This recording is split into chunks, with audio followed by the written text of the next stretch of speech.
The Duke's Infant and Child Foundation, advocating for children's brighter future. Can we have David's citation?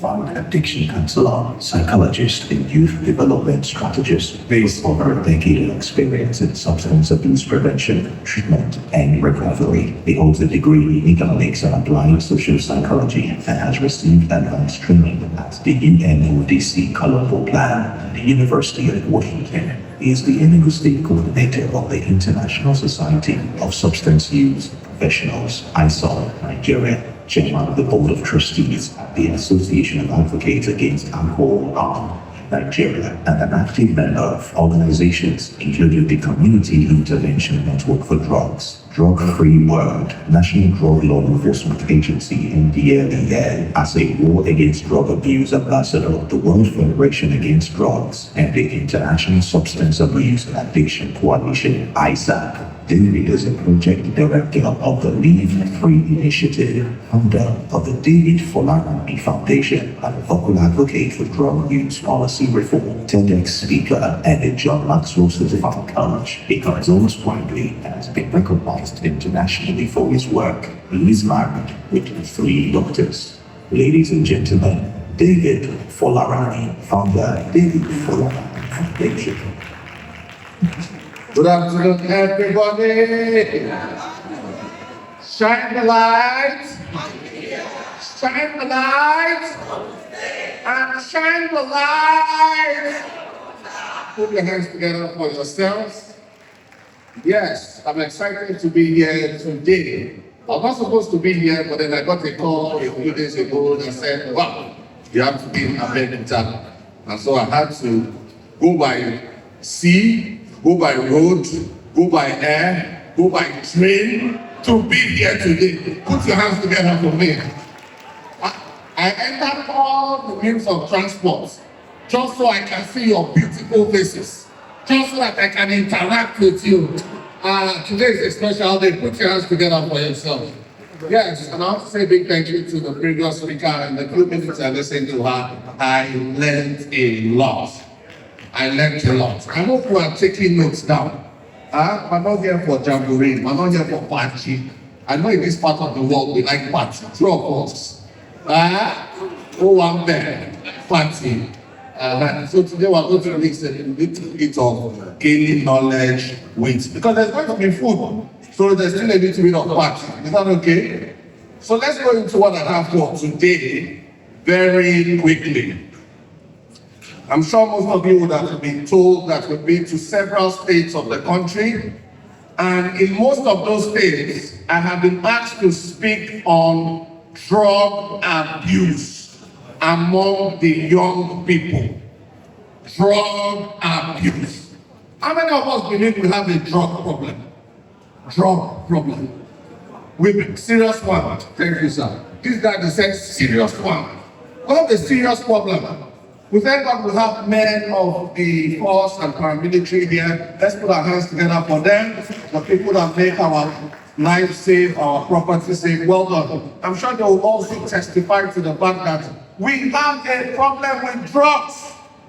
Yes, we do. The last time I was in Ogun State, I was in Arrow. How many of us know what happens in Arrow? Federal neuropsychiatry. Do you know what took me there? A mother called me in the night.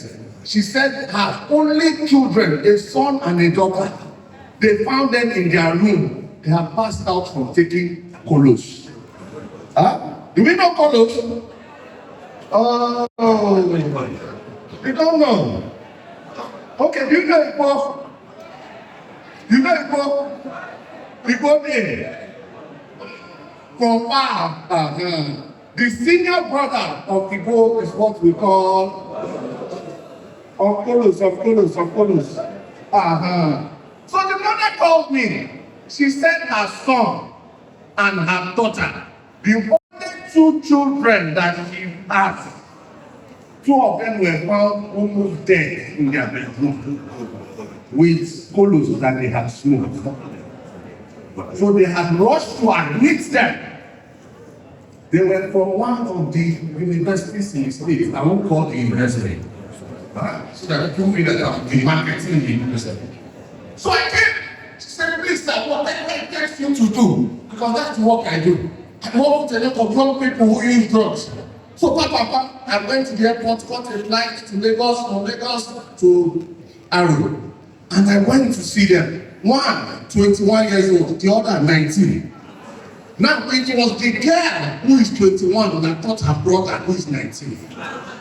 And they started smoking together. And when they start smoking together, they start touching themselves. The only children of their parents. So I started to ask them, the former, you can check me with the former medical director of the new psychiatric hospital. You give me the story, bro. And I started to ask them, where did you learn this from? And the sister said that when she was in SS3, they had graduation party. And in the graduation party, somebody gave it to her. And she started taking it. And because of how close she is to her brother, she thought she should take him out to do it. Now, this is an isolated story. So this is an isolated incident of many that I have treated. Many. The age at which people start using drugs has reduced. How old are the youngest in here that use drugs? 7. Look at law enforcement said even 7. Yes. The youngest we have treated in our rehabilitation center was 9 years old. 9. Mother came in from US. The boy is schooling in Enugu State. Brought him in. The boy was just laughing. Another boy, 14 years old, similar story.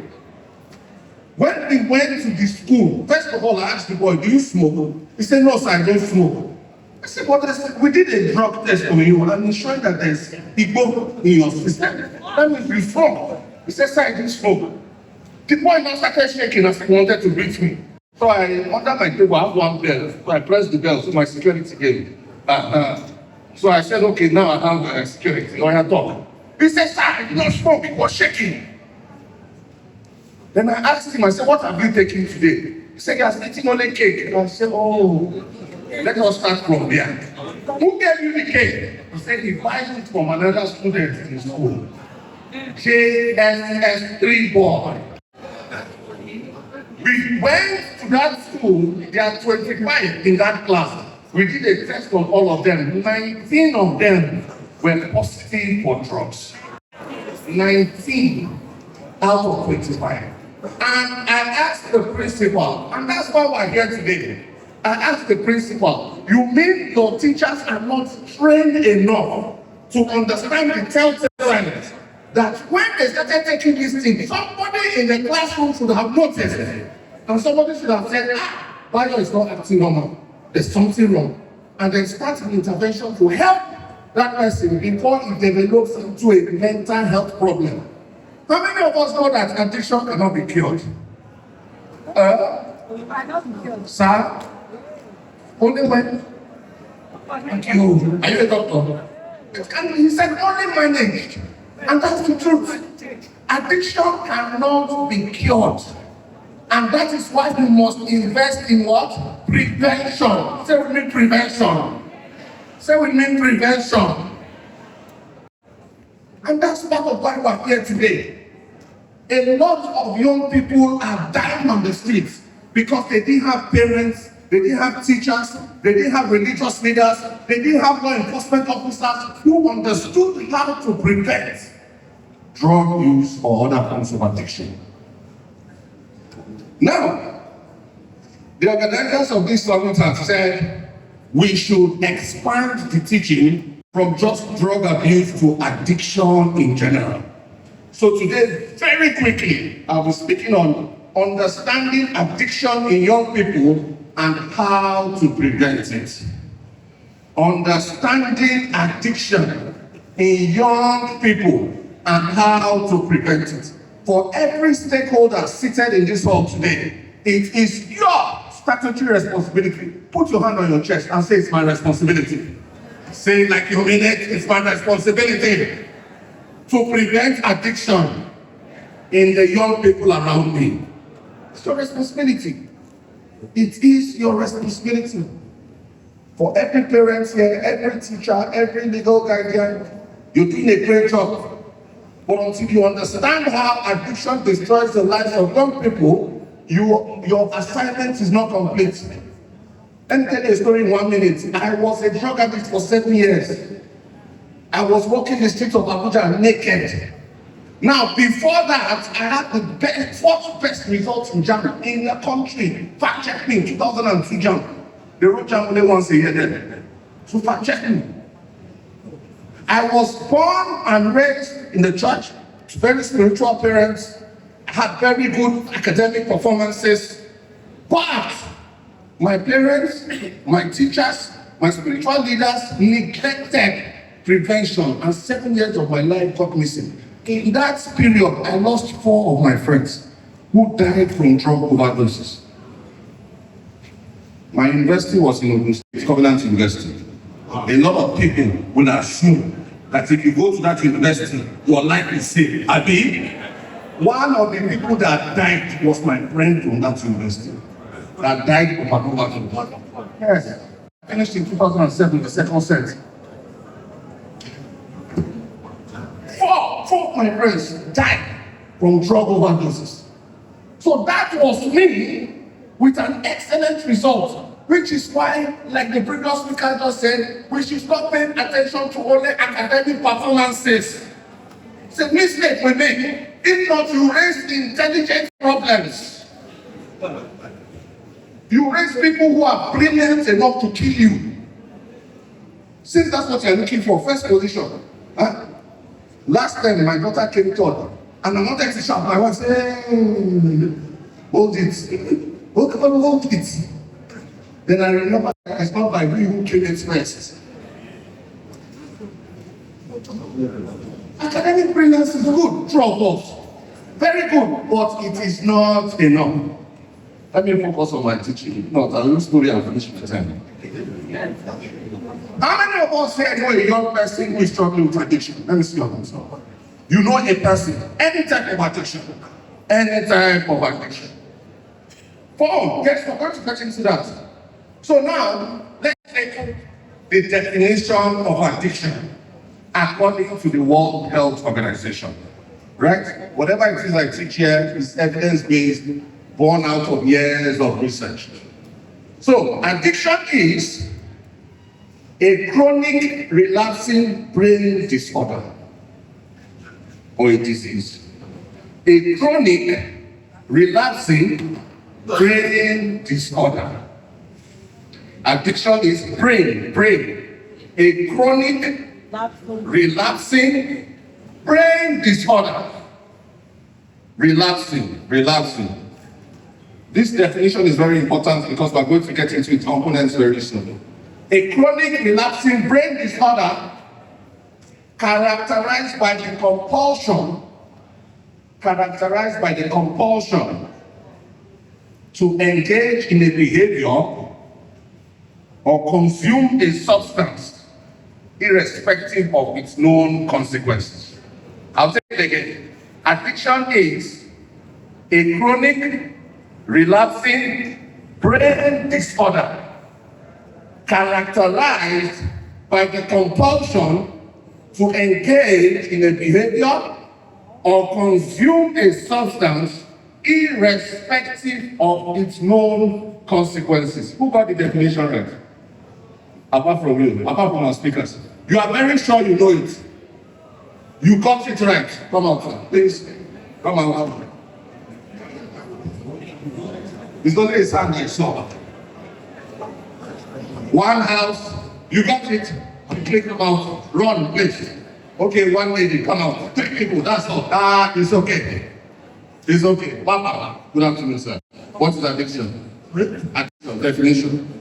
Addiction, a chronic relapsing brain disorder characterized by a compulsion to engage in the behavior to consume substance irrespective of its Let's put our hands together for him. Yes, mommy. What is addiction? Addiction is a chronic lasting brain disorder characterized by the compulsion to engage in the behavior or consume a substance, irrespective of the consequence. Let's put our hands together. Yes.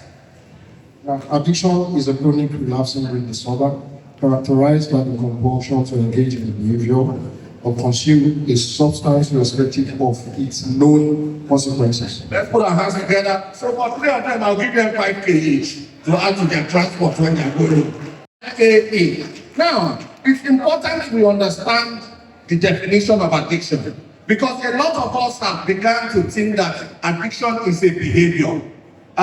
Some of us say, this is your behavior. I'll beat you. It's not a behavior, it's a disease.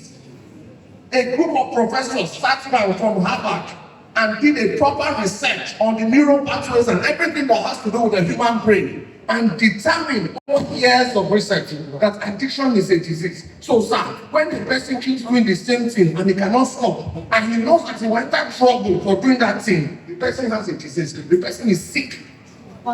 It's not the person's choice. A chronic relapsing brain disorder. That means it doesn't have a cure. Like diabetes, it can come back at any time. So now let's break it down. We said to engage in a behavior or to consume a substance. Examples of behavioral addiction. Anybody? Behavioral addiction, yes. Picking up nails. Thank you very much. Picking up nails. Anybody else? Addictive behaviors. Yes, ma'am. Aggressiveness. How many of us have young people that are very aggressive? Any small thing they want to fight. Small thing that is just discussion, they want to fight. It's addictive. Smiling always. I like that type of addiction. Yes, to be smiling always. Yes. Hallucination. That's a mental health illness. Yes, so it's not addiction, it's a mental health illness. It's also a sickness or disease. So there are many I'm expecting to hear, yes. Yes, that's it, yeah. Sorry? Godness. Okay, yes. Phone addiction. Phone addiction. How many of us can do without our phones here for one day? Let me see your hands up. Don't lie, oh. Don't lie, oh. How many of us can do without our phones for 3 days? 3 days, you look at your phone. Man, you can do it. Oh yeah, now, wait. How many of us can do without our phones for 7 days? Not that the phone is broken and it's with repairer. The phone is with you. 7 days we do without it. Let me see your hand. Have you done it before? You have not done it, so how do you can do it? You can do it. Have you done it before? You've done it before. Well done. So you see, a lot of us struggle with phone addiction. We go to sleep at night. We put the phone under our pillow. You wake up in the morning. You have not checked whether you can wee.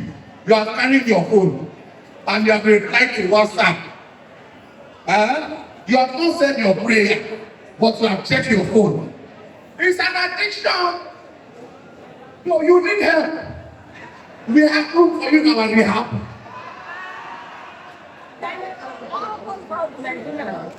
Should I tell you something? Do you know that in the last 3.5 years, I have never taken my phone with me into my bedroom? Personal decision. I don't take my phone with me to my bedroom. I work in a very high, demanding environment, where my clients, their parents, my staff, they need me. But they know that once Mr. enters his bedroom, you can't reach him till he wakes up, says his prayers, go to the toilet, come out and go to the living room where the phone is. Come outside your message. It's an addiction. Mommy, no emergency. No emergency. Mommy, when you were younger, was there phone? How did you sort out emergency?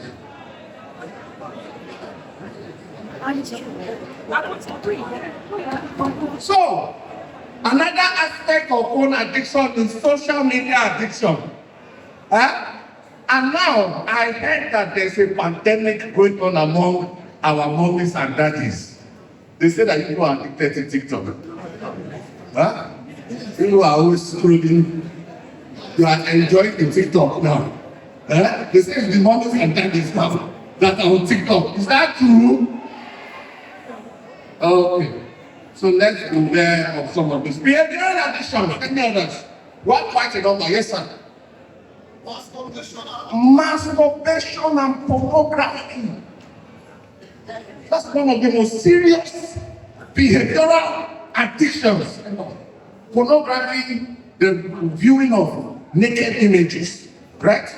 Masturbation, touching oneself to generate sexual pleasure. How many of us heard of the young boy in Abuja, or young man, that died from masturbation? We masturbated 58 times in 24 hours. Had a heart attack and died. It was announced. 58 times. He started taking drugs, heart pills, so that he can continue. Masturbation, pornography.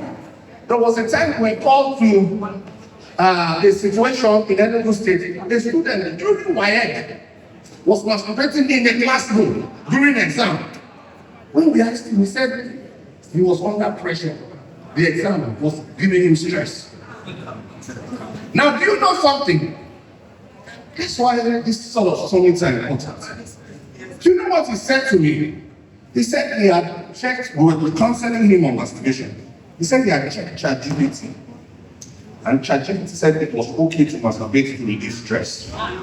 So for those of you who are allowing ChatGPT to parent your children, I have good news for you. You are laying a bed that you cannot lie down on in old age. That's what he said. He's in SS3. I said, how long have you been doing this? He said, 4 years. So from when he was in SS2, he said the questions were too difficult. So it was stressing him out. In the classroom there, in the open, everybody was there. He wasn't hiding it. Started masturbating. Last week Friday, we were in Owerri or Bayelsa, I can't remember. They called me, one of the clients in our facility, in the nursing station, broad daylight, started masturbating openly. Said he couldn't help himself. Addiction. And let me tell you something. These things have long-lasting effects. Last year I was in Warri. I spoke to a group of teenagers, over 1,000 of them. When we were done, a young girl came out to me, looking very pretty and very well kept and all of that. She said, sir, I have a problem. I've never told anybody. I said, what's the problem? She said she has a sex addiction. I said, how do you know you have a sex addiction? That program happened in August or July. It was in the summer. I said, how do you know you have a sex addiction? She said, this year, I lost count of the men I've slept when I got to 100. So I asked her, how old are you? She said she's 14.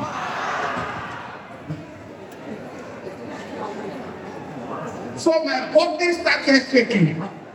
Then she said, sir, even when you were talking to us, I felt like having sex with you.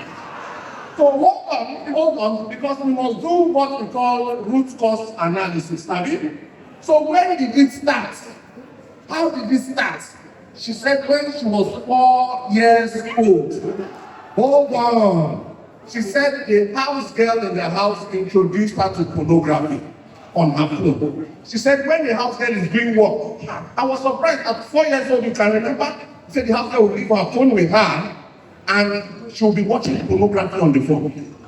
I said, okay, so when did sexual intercourse and all of this start? She said she can't remember for sure, but it was between when she was 8 and 9 years old. I said, and your parents don't know? She said, no. They have no idea. I said, we have to tell them. She said, please, I will kill you. I said, I will kill you, they will help you. And guess what? She was an A student, the best in her class. She was the best in her class. So when we invited the pastor and the mother, they almost fainted because they couldn't believe it. And that's the same girl that you leave the younger sister to take care of. And take care of your younger sister, we are going to look at. She said, luckily, she did not introduce her sister to me. So we have addictions. Addictions. And a lot of times, we as parents, we don't even know what's happening. So let's take three more behavioral addictions. Yes, ma'am. Gambling. Over 2.5. Hey. How many of us bet on Man City yesterday to win Real Madrid? Don't lie with us for here. If you know you bet, raise up your hand. Go ahead. How many of us bet that Arsenal will win Galatasaray? They are accusing. But I'm coming to Baba again. Hold on. I'm coming there. Let's finish with Bet Nigeria first. So you see that is a problem. Bet Nigeria is a serious gambling issue that is destroying the lives of young people. Hold on. How many of us know people that have gambling problems? You do. We have a problem with gambling. And you know that the effect of gambling, study has shown that it has similar effects to drug use. The only thing is that with drugs, you see it on the face because it makes the person look unhealthy. With gambling, you might not know. A full-fledged man in suit and tie, you think that he has control over his life. He's struggling with gambling addiction, borrowing money left, right, center. We have a story of a young girl that was brought to our place. How many of us, I'm talking to the men now, how many of us are aviator? Some of us know. So it's a virtual gambling platform, right? That is not real. It's actually programmed. Yet a lot of people go to bed there. There was a young girl of 16 who started doing that. Do you know that when she gambles all her money, she goes to a particular gambling place, places a bet without money. When she loses, she's willing to sell her body to pay for the gambling debt. And then she starts the process again. So you see addiction, irrespective of its consequences, the same kids doing it. We had another story of somebody, I know this one personally, gambling. All his friends, we knew he had gambling problem. So when his wife was pregnant with their second child, and it was time to give birth, she had to give birth through CS. So we contributed money for the hospital bill, and we sent it to the wife's account. We didn't know the guy was with the ATM card. The wife was in labor. He took the ATM to Bet Nigeria. Lost the money there. And if not for the mercies of God, will have lost his wife and his unborn child. So you see, there's a big problem. And then Daddy just told us about Baba Ijebu. Baba Ijebu has destroyed the lives of many people. Many families are suffering because their husbands are living in Baba Ijebu. And then we are teaching our younger ones to follow suit. Hello, one house. What about behavioral addiction? Anybody? Yes, sir. Violence. Yes, somebody mentioned that aggressiveness. Some people are quite violent. Alcohol, substance. We're coming to that. Yes. Irresponsibility. Right. Yes, ma'am. Eating. Some people have eating addiction. They say we shouldn't call it eating addiction, we call it food eating disorders. One woman was brought in from Ghana. She couldn't pass the door of our hospital. Because of her size. She couldn't pass the door. Big training, I'm not joking. Because we did not expect that we will have that kind of size coming in. When we eventually fought back to squeeze her in, you know the first thing she asked me? Sir, can I have a box of pizza? I said, no pizza for you. This place, no pizza, you only water. Pizza for you. With this your state that you almost broke our door. The first thing you ask for is pizza. No pizza for you. Addiction. Yes, so put your hands together for yourself. These are all, we have quite a number of them, but we'll stop at that. Drug addiction, that's substance use. Yes, somebody said alcohol. How many of us believe alcohol is a drug?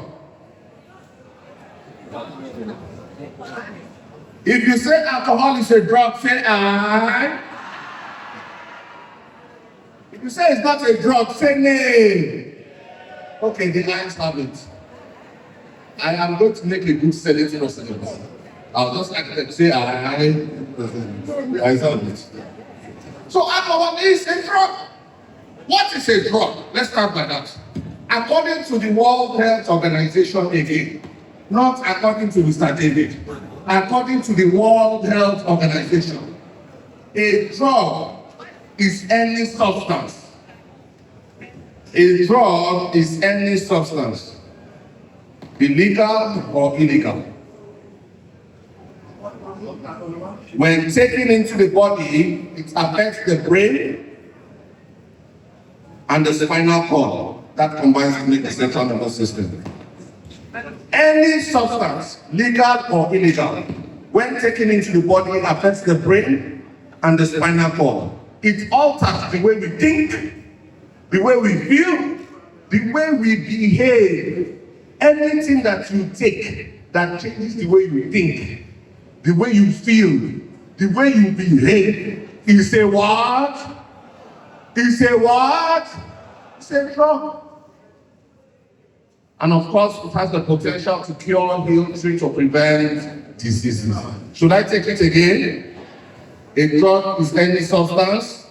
This is according to WHO. It could be legal or illegal. When taken into the body, it affects the brain and the spinal cord. It alters the way we think, the way we feel, and the way we behave. It has the potential to cure, treat, heal, or prevent diseases. From this definition, you see that alcohol is a drug because it alters the way we think, it alters the way we feel, it alters the way we behave. Let me tell you something, and you can fact check me. According to the World Health Organization, no quantity of alcohol is totally safe for human consumption. This is not me saying it, it's in their website. Just put it in Google, it will take you to their website. No quantity of alcohol is totally safe for human consumption. So stop encouraging young people to drink. Do you know what you are doing to them? In the science of addiction, we are made to understand there's a part of the brain called the frontal cortex. It's just right here. This part of the brain is responsible for executive functions, impulse control, and decision making. In young people, this part of the brain is not fully developed until they are 23 or 24. How many of us know that? Now, when you start to use psychoactive substances, including alcohol, before they get to that age, it damages that part of the brain and the developmental process of that part of the brain. So those things that the frontal cortex is supposed to do for them, when it is fully developed, it cannot do it anymore except they constantly drink alcohol or take that drug that they were using. This is why some people are addicted and they can't make simple decisions for themselves. When I was in Covenant University, I had a friend.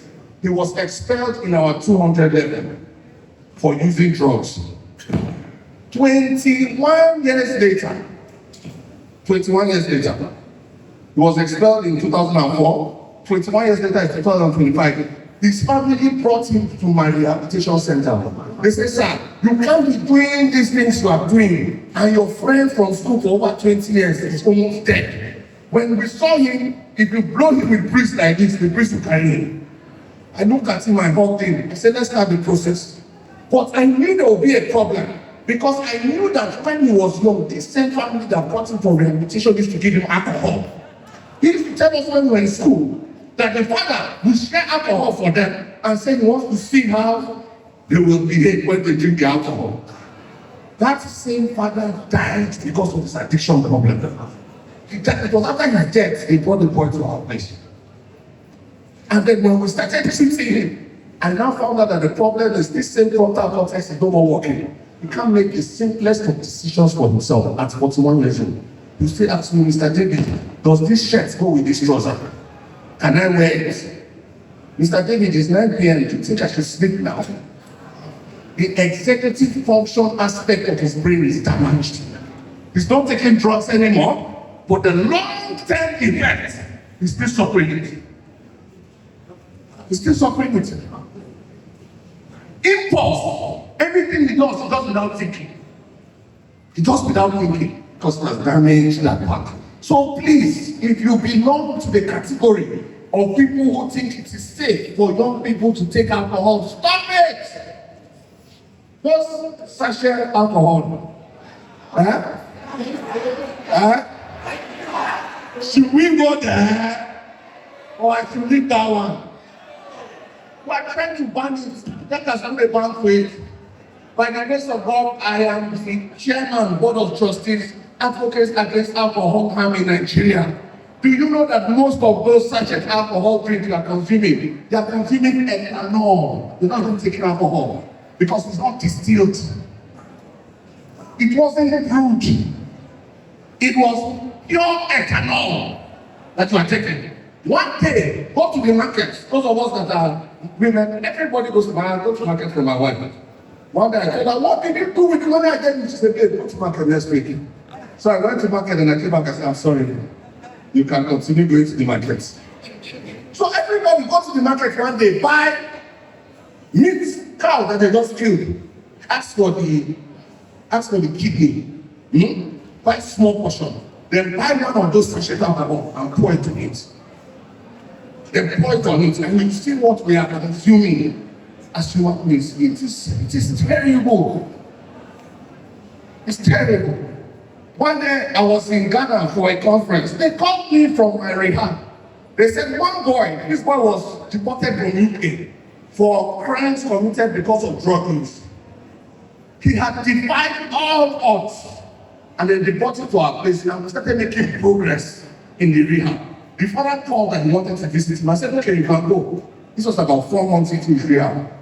So when my staff called me, they said, sir, the father tried to smuggle alcohol into the rehab for him. Inside the cooler of rice that they brought, they put alcohol inside. What they didn't know is that we search, even if you bring food, we search inside, we search. And that's how they found alcohol. I said, give the father the phone. He said, sir, in my place, if you are not a man, if you don't drink, you are not a man. I said, this is the kind of thinking that has brought your child to where he is now. Parents, we need to wake up. All those narratives of yesteryears, we need to do away with them. Our children are struggling with addiction on a daily basis. Some of them are dying. 2 years ago, a woman called me and I was in Lagos for the NDLA. We're shooting a documentary. Mr. David, please save my son. I said, what's the problem? She said, my 13-year-old son is on drugs. I said, okay, what do we do? I'm not around. Wait for me when I come back. And then I came back and my wife reminded me because we're together on that trip. Let's call the woman. I called the woman. She said, I said, how are you, myself? And I said, your son said that yesterday. 13-year-old boy. She sent me videos. She sent me videos of the boy, excellent footballer. Ironically, when he plays football, shares the same friends with our rehab. You know, that boy died at the age of 13. So we have substance use addiction, cocaine, marijuana, crystal methamphetamine, and then prescription medication. Some of the medication they sell in pharmacy. How many of us know that young people now abuse those drugs? Yes. Medication sold in pharmacy. How many of us know the pharmacy here? Many pharmacists, many doctors, many drugs. Okay, so we don't know what is fentanyl. Have you heard of that before? Fentanyl. And that's a drug for kids like 250. What is people are thinking you get that? And what God is sanitation. It damages part of your body where you are injecting it too far.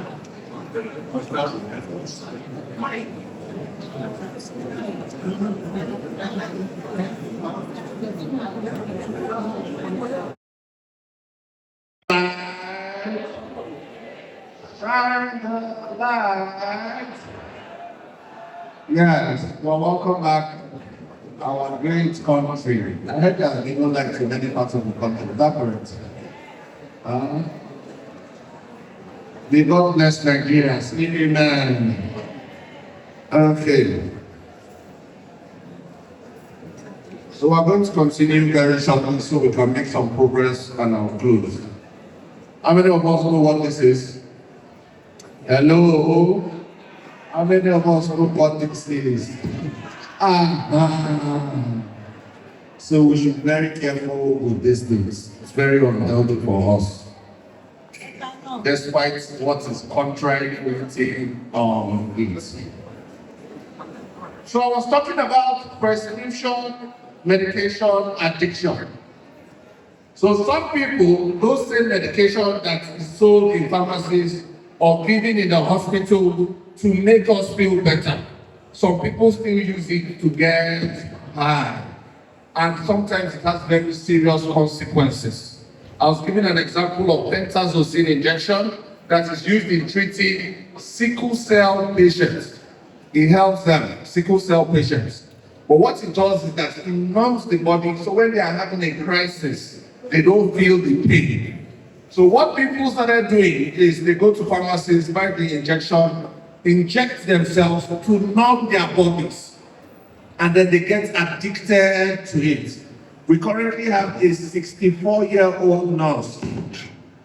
Right now, that's my nurse in my rehab I was talking to. The suggestion is to amputate her leg because the entire leg is damaged from injecting it with pentazocine. This is a health worker who should know more than me and you the consequences of doing what she was doing, but it is addiction.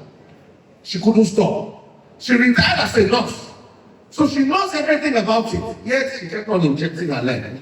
And right now, we're trying to make a decision if one of her legs, her right leg, at 64, should be amputated because she destroyed it with her own hands. So this is what addiction does. You keep destroying yourself even when you know the consequences of your action. You keep doing it. What are the causes of addiction in young people? What are the causes of addiction in young people? The major causes include curiosity and experimentation. Curiosity and experimentation. That is why as stakeholders, part of our statutory responsibility is to help guide the curious minds of the young people around us. It's not wrong for them to be curious. It's natural. But we need to guide where their curiosity leads them to. Yes, we need to guide where their curiosity leads them to. And then we have stress and emotional pain. Stress. Some of the young people around us are stressed. Do you really think you're the only one that the country is stressing out? Young people also go through stress. And they react to the stress in different ways.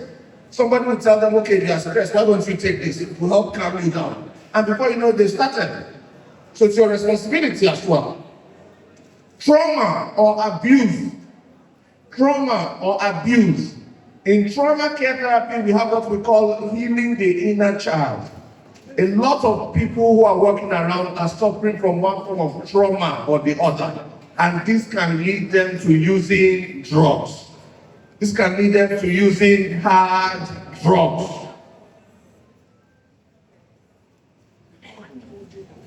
Easy availability of substances, mental health issues, early exposure. So the earlier drug use begins, the higher the risk of addiction. We heard of people 7, 8, 9 years old, they're already smoking. In some parts of the country, you have 5, 6 years old smoking cigarettes. I went for a tobacco intervention in Kano State 2 years ago. And the damning statistics show that 1 in every 3 families, you have smokers in Kano State.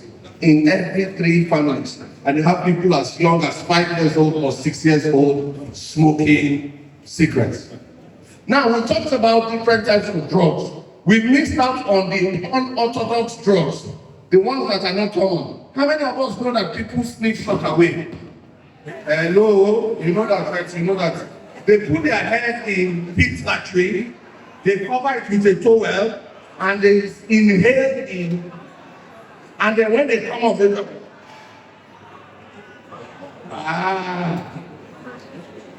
How many of us here in Northeast Nigeria that they started exhuming dead bodies. They will grind the bones and mix it with marijuana to smoke. How many of us know that young girls dip their tampons into ogogoro and insert it in their vagina? Another way of getting her. Hello? We are here to train the trainers. If you don't know, how can you work on them? How many of us know that in some places, boys tell their female schoolmates that they should gather their loose menstrual pads. They keep it for a while. When it's dry, they open the nylon and they inhale it. These things happen. Anyway, by us and this to know more about them. Huh? It's not happening here, or you don't know. Now you know. Yes. So very quickly, what are the warning signs of addiction? How do you know that a person is addicted? A few years ago, I was in Kaduna State. I was teaching in a church, young people, and then I saw a young girl and I tapped her because her head was down. The moment she looked up at me, I knew she was high. I just knew she was high. So as a trained expert, I pat her at the back and said, okay, go back to sleep. We'll talk later. So when we finished, I went to the head teacher and I said, there's a problem with that girl. She said, what? I said, she's high. They said, how do you know? I said, I know. She said, okay, what do you want to do? She's 15, going on 16. I said, can we invite the parents? Because I don't want to speak to her outside where her parents are. They said, you can't invite the parents. So I said, why? He said, the father is one of the pillars of this church. If you dare say his daughter is high, I'm not there. I said, I'm not doing this because of the father. I'm doing it because of the young girl. Call the father. I don't think it's the president. Call him. So they invited the father. We entered the small office. True to the woman's word. As I finished explaining to the father, he got up. You mean to insult me? That somebody in my family should say drugs? Never. Not possible. I said, sir, please just hear me out. So the mother talked to the father in their language. So he calmed down. Let's clap for mothers. He said, the man is the head of the house. The wife is the what? She talked to him and he called the head and he listened. So he calmed down. So I want to explain. So they said they should call the girl in. So I invited her in. And I just spoke to her for less than 2 minutes. She started crying. I said, and we're getting there. I said, what's the problem? She said her uncle, this same father, his younger brother was deported from US, was now living with them, was giving the girl a book to smoke. About 9 months ago, that when she did it the first time or second time, he tried to touch her. And she said, uncle, stop it, I'll report you to daddy. Then she said he gave her a pill. What we later knew was Refnol. I mean, it was not Refnol. That small blue pill that when they lick their tongue will be blue. You see young people, they lick their tongue will be blue. I'll get to what that thing does. So he now gave her the pill. And Refnol is a powerful sedative. What it does is it suppresses the mind of the person. If anybody here takes Refnol, you forget everything that has been said. You forget everything that will be said. If I carry you from here to Maiduguri, you will not know. And guess what? You'll be awake. You'll be awake. A lady came to report to us that she went for house party. And then she did not drink alcohol. But she said people slept with her. Who are the people? She said she doesn't know. Were you sleeping? No. How do you know people slept with you? She said her vagina area is paining her. So I said, what is the last thing you remember? She just remembers getting into the house. And they don't know that she slept with you. And then when we carried out a drug test on her, we saw that there was Refnol in her system. We did further investigations. We found out that the boys put it in her drink. And she drank it. It doesn't have taste. It doesn't have taste. So they put it in your drink. You won't know that something is there. Yes. When the commissioner of police office, when we were discussing this matter. So who do we arrest? Who is the culprit? We don't know. We arrest everybody that went for the party.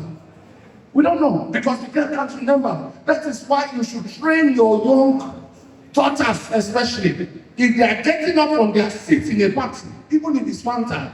They either carry it with them, or if they return, they should not drink it. Irrespective of who they left there to watch it. So this young girl said the man started giving her the retinol, and the man started sleeping with her. It is virgin her. And then it became almost a constant thing. He would give her weed, he would sleep with her, he would give her retinol. So I looked at the father. Me, I'm not those companies that say, I hate you, say I told you so. I told you so. So under your nose for 9 months, your daughter was being molested. She was being drugged and being raped under your nose, and you didn't know. That is because you didn't understand the signs of drug abuse. That's the essence of this story. Every one of us needs to know the signs of addiction. Number one, sudden change in behavior. Sudden change in behavior. Mr. Ruki, that's never took out of my talent. Sudden change in behavior. You start experiencing mood swings. You have a child around you that normally is a happy, jolly fellow. All of a sudden, 1 second he's happy, the next second he's sad. It's a pointer you should pay attention to. Sometimes you find irritability. Any small thing, the person just sparks. Easily irritated. Aggression. Somebody who is calm now starts displaying aggressive behavior and tendencies. Isolation. Doesn't want to stay around people anymore. When you are a parent, you notice that before your child used to bring your friends to you at home. Now you don't know any friends. The child is always staying inside the home. Why now? Why?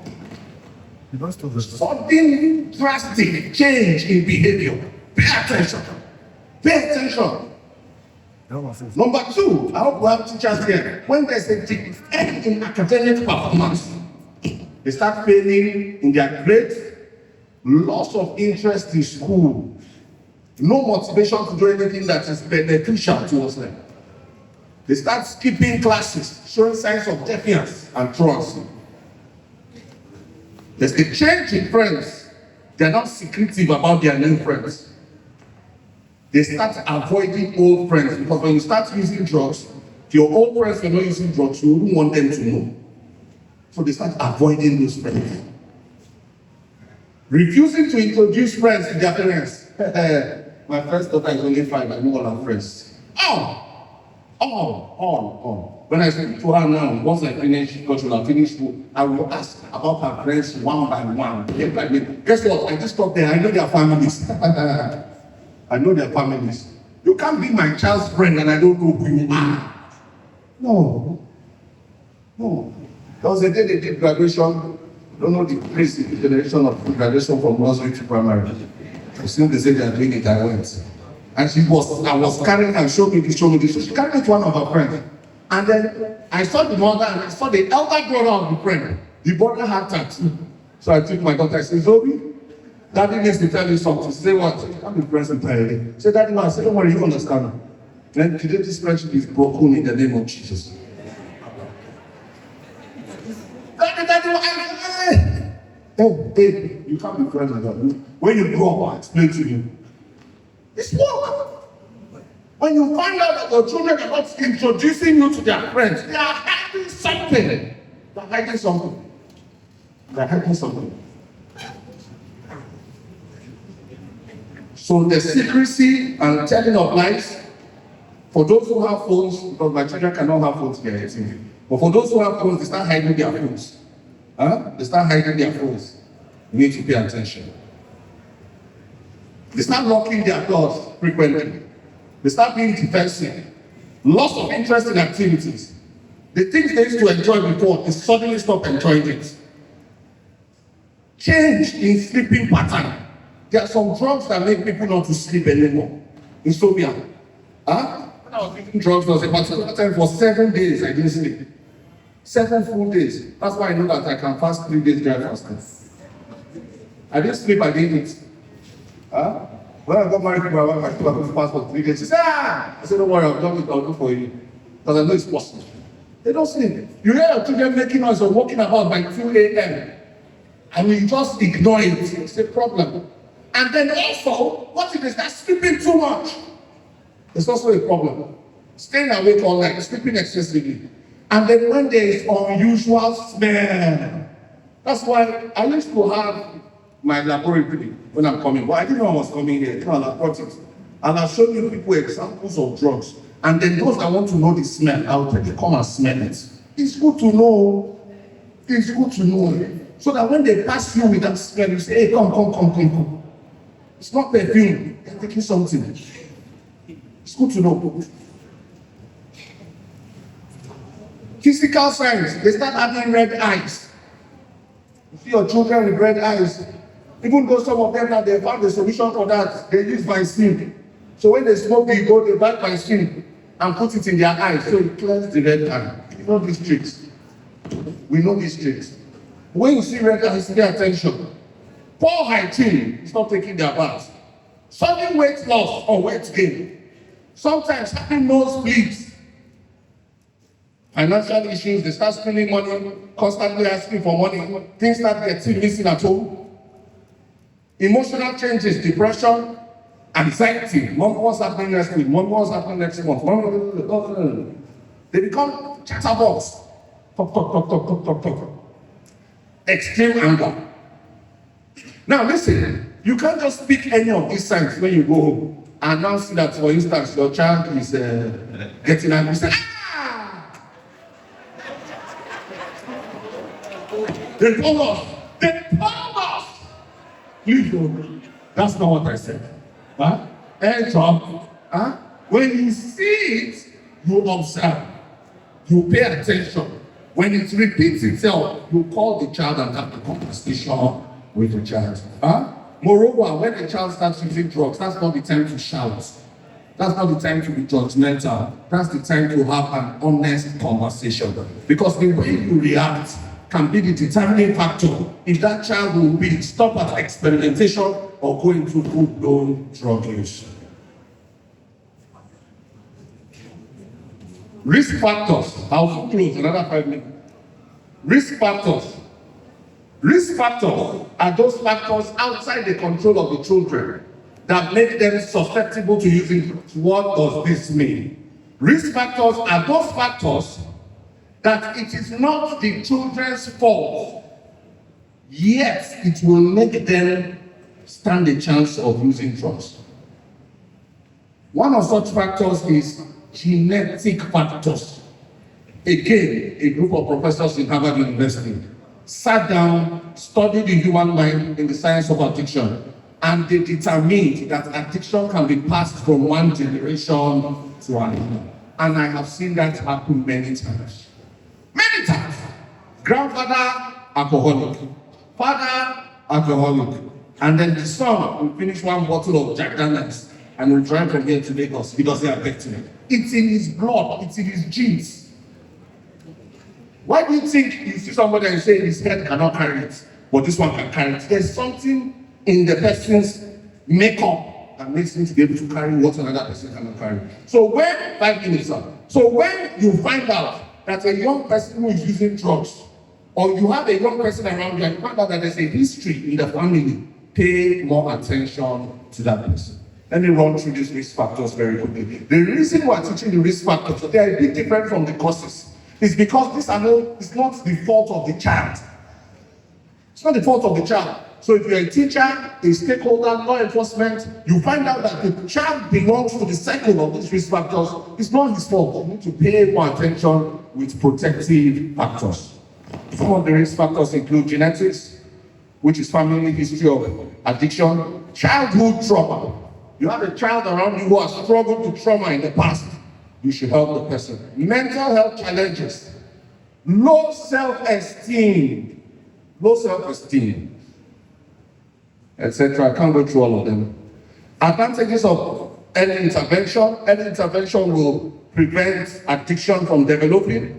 It will reduce long-term damage to protect the mental health, etc. And now, in closing, I think I've said this in closing 3 times. Prevention begins in home, in schools, and in our communities. Prevention begins at home, in schools, and in our communities. Can we say that together?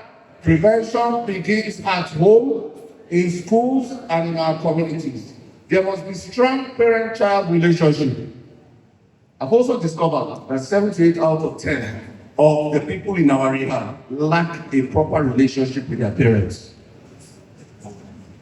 Children who feel loved and heard are less likely to turn into substances. So I'm teaching you how to do prevention. There should be open communication.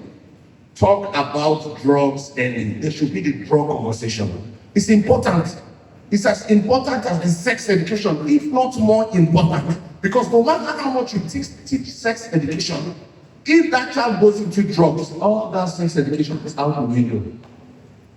Trust me, I know what I'm saying. I don't have the time to tell you stories. Drug education, sex education, they go hand in hand.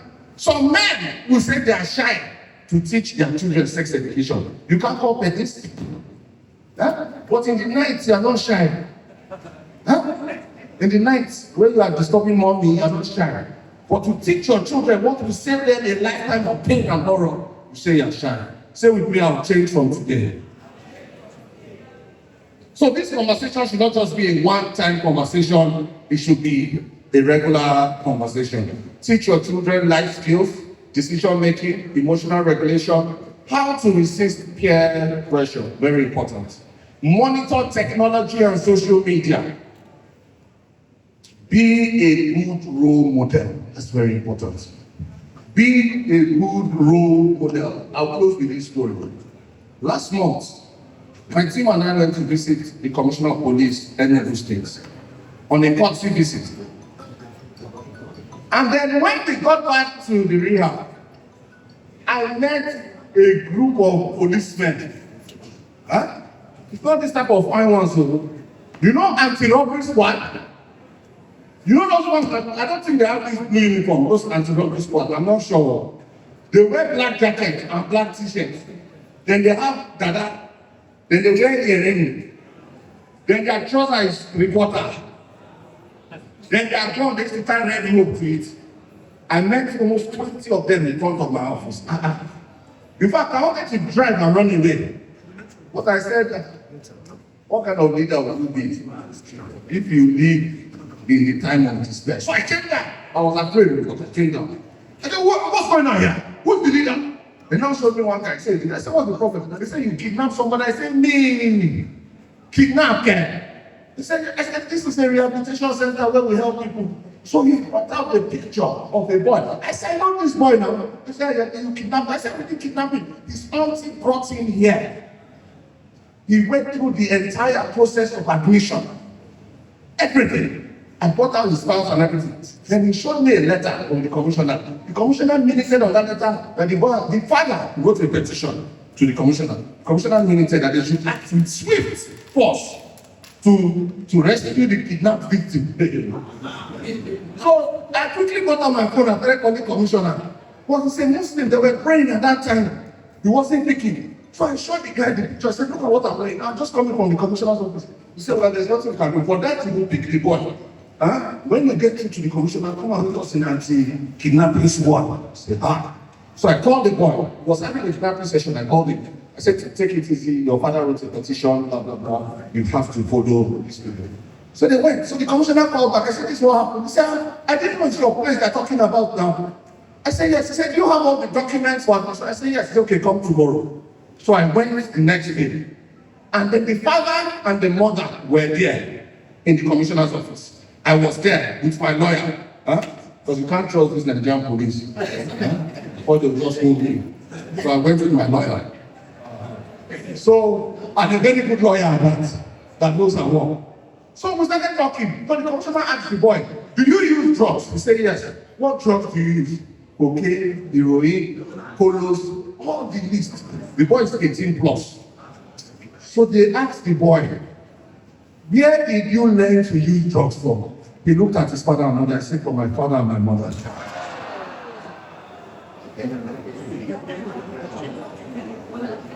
Oh, everyone scattered. From your father and mother. I said, yes. He said, my mother has been to rehabilitation. Ask her. So the commissioner looked at them. They said, yes, well, At our age, we can use those things. So the father's anger was that his sister-in-law brought his son for rehab without his permission. When the woman showed us 15 calls she made to the man, he was probably high at that time. He wasn't picking. The boy said, "It's my father and my mother that taught me." Be a good role model. The children are watching him. In class, as teachers, what are you doing? They are watching you. Stop making pornography in your phone. They know it's there. Stop drinking in the closet. I have stories. I can't tell it. This man is there. They know. They follow you. They do what you do, not what you say. When the young boy was reading, he said, "Sir, my own is small. My 9-year-old sister has started." Thank you very much. The Duke's Infant and Child Foundation, advocating for children's brighter future.